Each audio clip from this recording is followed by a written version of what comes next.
skin, your touch, your walk, all over you. Amazing, the way you grind on me. Woo, woo, woo. Amazing, got you where I want you. Don't stop. Amazing, loving every drop of you. You got me. Amazing, yeah.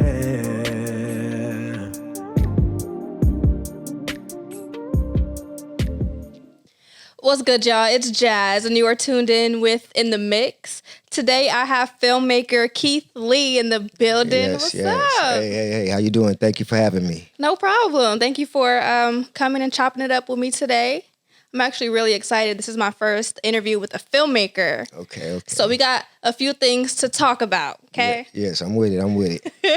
I'm ready. Okay, so usually when I start my interviews, I like to ask a couple like random questions just to break the ice or something like that. Okay, for sure. But I only have one for you. Okay. And it's a very important one to me. Okay. I'm ready. You're a filmmaker. So, favorite Denzel movie? Training Day. Off top. What's the second one? Let me see. The second one. The one when he was in the army and he dropped a tear. It was, oh man, it's I can't think of the name, but it was one of his major roles, and he had dropped a tear, and then he was playing an actor in it. But actually, he's playing like he was in the army. Mm-hmm. But I just can't think of the name off top right now. But that's like my second one of his, though. What about John Q? Yeah, I like John Q. I can't say I didn't, but as my favorite one, yeah, because this other role that he was in, he probably could have won an Oscar in both of them. So any Denzel movie, I think. Yeah, definitely Denzel. He's the number one actor to me too, though. Okay, can't go wrong without Denzel. No, not at all. Yeah, that's for can't sure. At all. So tell me, where are you from? Actually, I'm from Stockton, California. Okay. Yep. I was born in Stockton. Traveled around the world a few times. Later on, my dad was in the army, so I ended up in Germany. I've been to like Texas. I've been in a few places traveled around. Yeah, but born and raised in Stockton, whole family from the east side of Stockton, so I was born out here. Okay. So you went to school.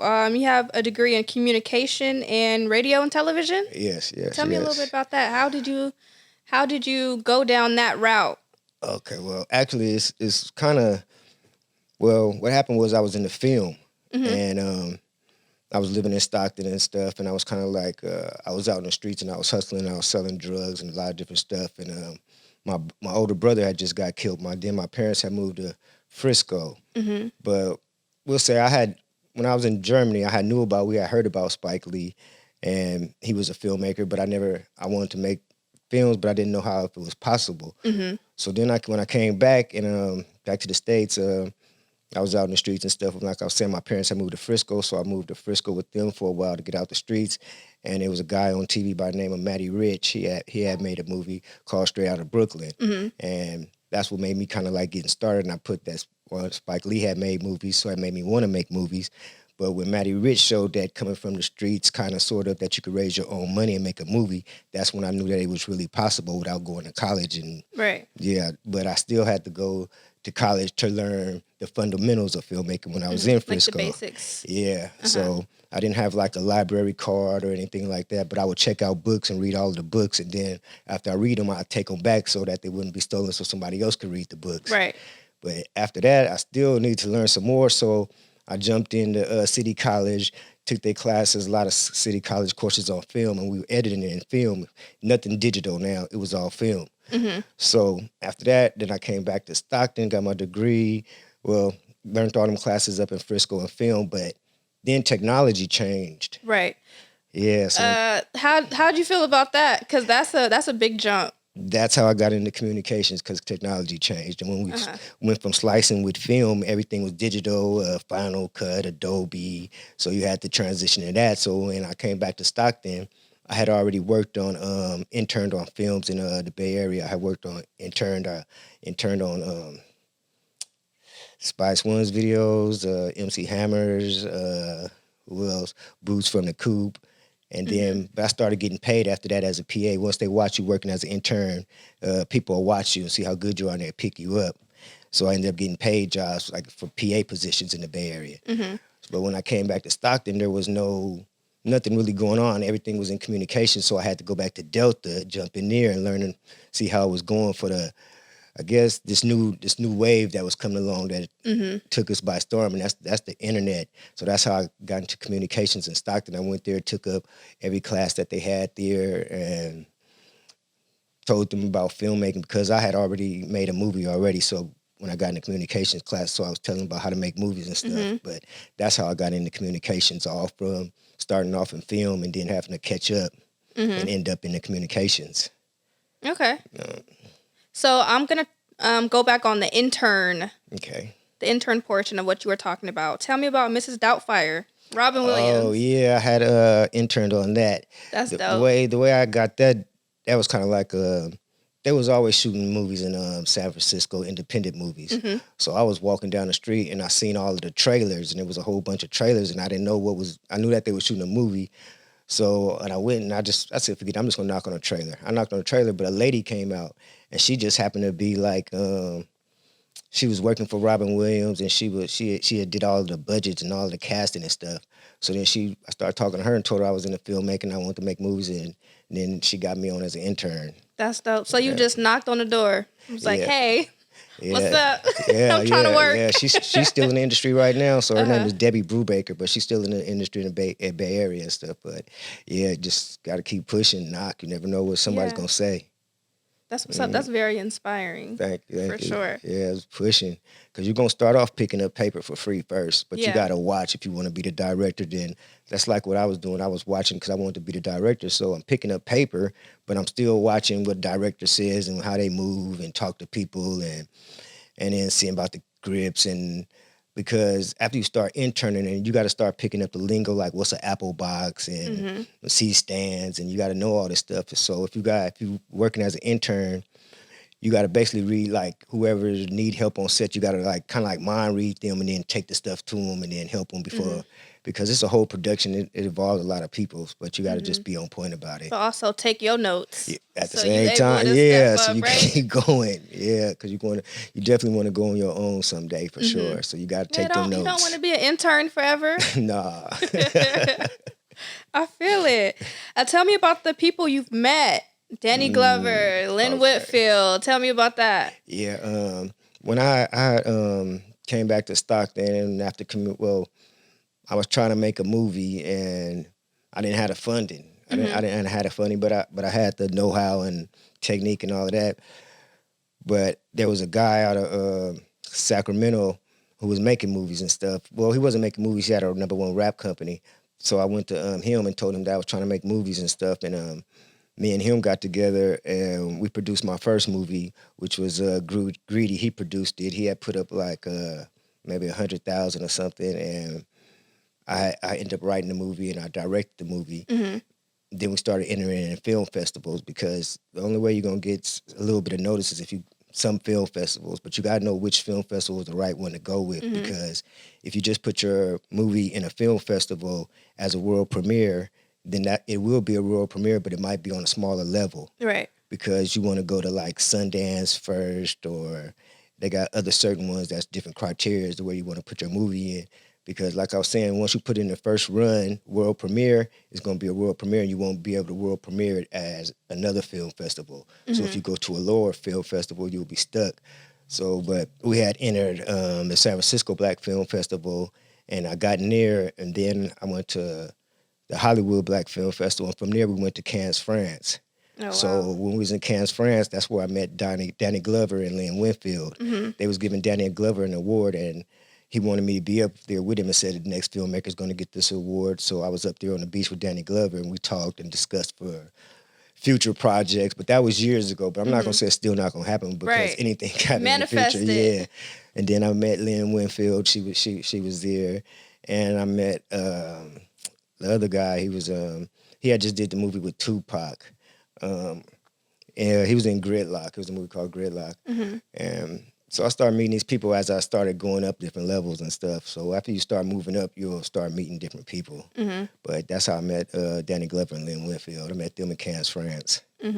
So how does that feel to like meet the people that you like see on like all the classic movies and everything. It's a great feeling, but it's like you want to work with them right then, but you know you can't because you're not in that position. You're like, man, I wish I could work with you right now. How much is your budget? I'll give you this money. Come on, hop in this movie. But you got to keep grinding. But it does let you know that it's attainable. Yeah. Yeah, it definitely lets you know that it's attainable because you're really speaking to these people now. And everybody started from somewhere. I mean, they all had to start off acting somewhere at the beginning. So everybody really knows that everybody's like green, which means everybody's a fresh start. So most of the time, the people, they willing to give you advice or tell you anything or direction to go once you meet them because they've already been where we're trying to go. Right. Put you on game. Yeah, that's the way to go. Right. So when you think of Spike Lee, or at least when I think of Spike Lee, I think of Black culture. Yeah. You know, when you, or when I think of Tim Burton, I think of like spooky, you know what I mean? So what would you describe your film style? Reality, realistic. I guess realism. I try to create the reality and realism of life and put it in my movie so people really can experience and get the feelings from them. So I just try to keep it just in reality. I mean, I haven't got into horror or animation or anything like that or comedy yet, but I'm going to go there. But so far, everything I've been shooting is just more of reality, what's going on now, today, and what could happen. So I just shoot basically realism. Okay. So what's your dream project? Like you can cast anyone. It could be about anything. It would, if I could, I wouldn't. I don't know if I have the actor for it right now, but it would probably. I think they might be getting ready to make a movie already, but it's Oscar Micheaux. And Oscar Micheaux, he was the first Black director and film director, and he took his movies from house to house when nobody would let him even get a chance. So he produced his own movies, directed them, took them to house so people could see them. So that would be my number one movie I want to make. Maybe with Danny Aiello, who was in movies with Ava DuVernay. Maybe I'd work with him because he's a great actor. So I'll probably work with him. So it will be your ideal storyline. My ideal storyline, I guess rags to riches, something. I guess I'm not on that level from rags to riches, beginning, I guess from starting from nothing to make it to something. That's an inspirational story, something. I guess I forgot the name of the Will Smith movie he did, but it wasn't no guns involved in nothing. It was just a nice story, but it was him and his son in San Francisco, and he had to learn to get another job. And Pursuit of Happiness? that's the one. Yeah, see, that didn't take no guns. It was just a story. So I guess an inspirational story. That would be my ideal one that everybody would love, but it's just got to keep working towards that. Yeah. Yeah. So let's talk about the projects you have done. Okay. So. Yeah. Well, my first movie I did was Greedy, and we traveled. It's another. This is like a street movie, but it has a beginning, middle, end outcome, and it shows you what was happening at this time. And then that's my first movie, and I traveled film festivals. My second one, I learned and did that independent. That's a graffiti movie, and it's more about tagging. It's about they started off as graffiti writers, and it shows the difference how now this new age is more tagging and they were crossing out names back in the day, but they were just writing their names. It wasn't like a style of, I would say, not like a portrait of a graffiti style. Like they got all these different styles now, but this one is just name. It was about name writing, about graffiti tagging, and then this third one is not California Living. That was another movie I was gonna make. I didn't get to make that, but my third movie. It's a 6-part series. We're doing a series. We only shot one episode of it right now because it's called The West Coast and American Dream. It's about systemic racism, about what people are going through right now to survive and day-to-day living. But we had to stop filming because the pandemic hit, so we were only able to shoot that one episode. But right now, everything is clearing back up, so we're getting ready to start back in a few weeks. And we put that one. It's on Amazon right now, so people can go purchase and rent it. And yeah, I just got it on Amazon. I had the graffiti movie, that was on Amazon too. So I have 2 movies on Amazon. The first movie, Greedy, the other company owns that, so I don't have anything to do with the movie. So they put it out physicals and we're selling physicals, but they didn't put it on the internet yet because we're still going through some contract issues with the company because you just want to be fair when you're dealing with people. Yeah. Yeah, that's another thing. You just got to watch out for contracts too. You just want to be fair out here. Yeah. So you mentioned the pandemic. Let's talk about that a little bit. Of course, everything was on hold for a long time. Yes. So how did you use your time that you had? Did you work on yourself? Did you write? What did you do? Actually, I think we were editing. We was finishing up editing because we had just started last March. We had just finished up, and I was sending it off too because I had to get my sound done because Amazon has a certain format that they want the sound to be in. So I had to send my movie off to New York to a guy I knew because I had made a relation. Matter of fact, the guy I knew in New York, I had made a relationship with him in San Francisco years ago because he had shot my first film. He shot my first film, and then he moved to New York and doing his thing in New York. So I sent it out to him. So during the pandemic, we were getting everything all together, the sound, the color and correction, and making sure the editing and stuff was right.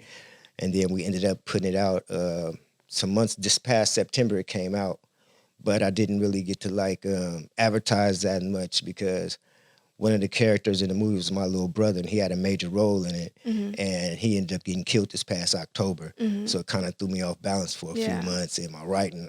It wasn't like I couldn't write. I just wasn't in that. You just wasn't in that mindset. Yeah. I wasn't in that for the second episode. But now that we buried him and things went on and times progressed. So now we're just now getting ready to start back. But yeah, during the pandemic, that's all I was doing. We was just getting ready for it to come out in September because it had started in last month and every day was a shutdown. Yeah. And we were supposed to have at UOP, I went out, got all of the tickets and everything.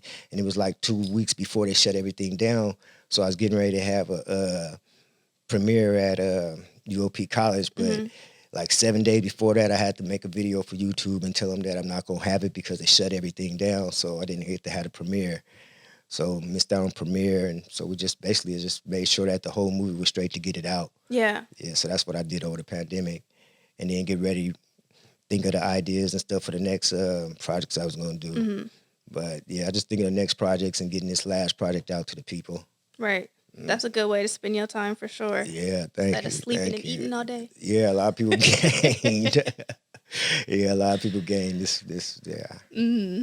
Right. So tell me, how do you start a project? Do you think of visuals first? Do you think of script or characters? Or how do you think your mind works when it comes to working on a film? Okay, mine, I would say story comes first. I mean, usually the characters, they're going to build themselves in the story because once I start writing, they take up a life on their own. And then a person you didn't even think about you was writing about, you might want to take them, say, to a store or something. And so the writer's going to the store and then you think of, well, okay, this will be a good place for them to bump into somebody. So then that's when you write your next character in. Okay. But that's how I start. I start mine with the story first, and then I come with the characters, and then let them bring on their life, and they start talking on their own. I usually don't know what they're gonna say. I know which direction they're gonna go, but verbally, I don't know which each character is gonna say until I really start writing it. So I go with the story first, and then I come into the treat. Well, you could write a treatment first. I mean, that'll give you a one-page outline of where you're trying to go. But when you're actually writing the script, that takes on a whole life form of itself. Right. So are you like a pencil paper type person or type it out? What are you? I do I start off with a notebook and I write the whole script out in a notebook. But before that, it takes me probably maybe a month or so, maybe even more sometimes, because when you writing a script, you have to, there's scenes and different scenes and might be 100-something scenes. So I take index cards myself. I have 100-something index cards. And whenever I know I'm going to write a movie, I carry them index cards with me every day because I might be writing. But now they got phones so you could write down the scene that might come to you that day. So I write down all my scenes and I put them like 100 index cards. And when I think that I'm almost familiar with all of them, I spread all my index cards on the ground. And then when I spread them on the ground, I put them in order. Mm-hmm. So it'd be scene 1, scene 2, scene 3, scene 4. So after all them 100 cards, it'd be like A to Z. So you can match them all out. Mm-hmm. And then you go back and write and you make them talk once you get your scenes in order, because then you could add the characters to each scene. But you just have to write the scenes. That's my technique. Mm-hmm. Everybody's is different, but that's mine. Right. Yeah. That's up. I always wondered that, because I don't know. I feel like when I write down, like physically write down stuff, it come out better. Yeah, it does. I feel a little lazy on my phone sometimes. Like when I write after I write up the index cards and I go back to write the movie, I write the whole movie from them index cards. So that's like one draft already. Yeah. When you write it up, that's one draft. When you go back to type it up, that's 2 drafts. Yeah. So you're correcting it on the second one, and then you go back on your third one, and then it's really like polished up, because you write anything you want to with the pencil crossing it out. Yeah. You can go faster. But on your second and third one, that's when you're cleaning them up on your second and third draft. Mm-hmm. Yeah, but writing it down is a lot better for me. Mm-hmm. It's better.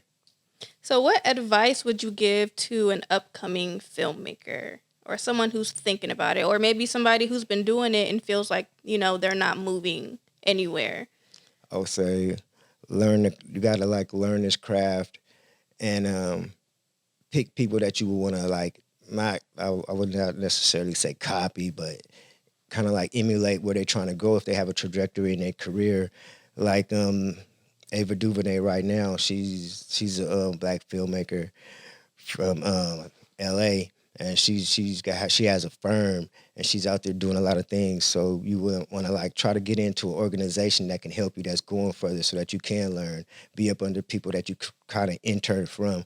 But if you can, I don't know if there's any more classes and stuff like that you could take. So you really, really, really got to read up on what you're trying to do and make sure that you love this, because if you don't love this, it's not going to be for you. Yeah. Because filmmaking it's not overnight, but it's fun though, because you're creating and you're putting out stuff, and you have to think of where do you want to be. Do you want to be a DP? Do you want to be a director? Do you want to be an editor? Do you want to be a sound person? Pitch where you want to go and figure out who's the best one in that. Because like me, when I started, it was Spike Lee. And he's still the man now. Mm-hmm. So you could even just pick him or pick somebody and remember that this is where you're trying to go. So you don't want to be, like we were saying, you don't want to be an intern your whole life. You do want to get paid. So you got to learn this craft. And filmmaking is a craft. It's an art form. It's not like you just go out there. So you have to remember that these stories that you're putting out, they're going to live and be in history forever. So you want to make the right subject, the right story, and try to put out something for the people if you can. Mm-hmm. I mean, because you're only going to get one shot on your movie, so you better try to do it your best you can your first time. And then hopefully you'll get to make a second movie, and hopefully you get to make a third. Mm-hmm. But I learned the craft on my own, so anybody else can too. But it's just that you just really got to watch, and then can't have no fear. Yeah. And knock on them doors, right? Definitely knock on the doors. Spike Lee, my answer. You never know. You never know. Yeah, I met him twice. I met Spike Lee twice. That's what's up. Yeah, met him twice. Hopefully, third time will be a charm. Right. Yeah. Let's manifest it. Third time's a charm. Mm-hmm. Well, second time. Spike Lee, what's up? Yeah, holler at us. All right, so tell me, what's next? What are you working on? What is your goal in the next 5 years in film? Next 5 years in film, definitely I would like to make some money in order so that I could buy a studio. I mean, everybody's buying studios in Atlanta, but it's nothing here in Northern California, period. Mm-hmm. There's just nothing to give back. And I would like to open a community center and multimedia community center, and definitely an Oscar. I would definitely want an Oscar in 5 years. That's for sure. And I guess put out more content. That's just my thing. Hopefully I'll be able to keep working. Now that things is getting a lot easier for people, cameras, because when I started them cameras, you wasn't going to even rent a camera back in the day. It was costing too much. So now that everything's accessible for everybody, I think everybody should do well, and I think that I should do well if I just keep going in that direction. Mm-hmm. But yeah, hopefully next 5 years, an Oscar in the studio. That's for sure. Okay, I'm excited. Keep us updated on your progress, of Thank course. you for sure. Thank you. Thank you for chopping it up with me today. I really appreciate it. Oh, thank you. Thank you. Thank you for having Go me. ahead and look in that camera and tell the people where they can find you at, find your movies, Okay. socials. Okay, my name is Keith. You can reach me on Facebook under Keith Lee Movies. That's Keith Lee, Lea. And you can reach me under Instagram.com under Keith Lee Movies. That's Keith, Lea. And also you can go to Amazon.com. You can watch our movie right now that we have out. It's the first episode. It's called The West Coast An American Dream. Americans with 3 Ks, but you can rent the first episodes. It was shot here in Stockton, California. But that's our first movie out right now. It has like 6 more episodes to it, so you can watch that on Amazon. And you can reach me on Twitter, and that's Keith Lee, Lea. And thank you, and that's where you can reach me at. All right. And of course, I have to shout myself out. Go ahead and follow me on Instagram at Jazzy Neely, JAZZYNEELY. And go ahead and follow the producers of the show, Static Studios 209, on Instagram. And I will catch you on the next episode.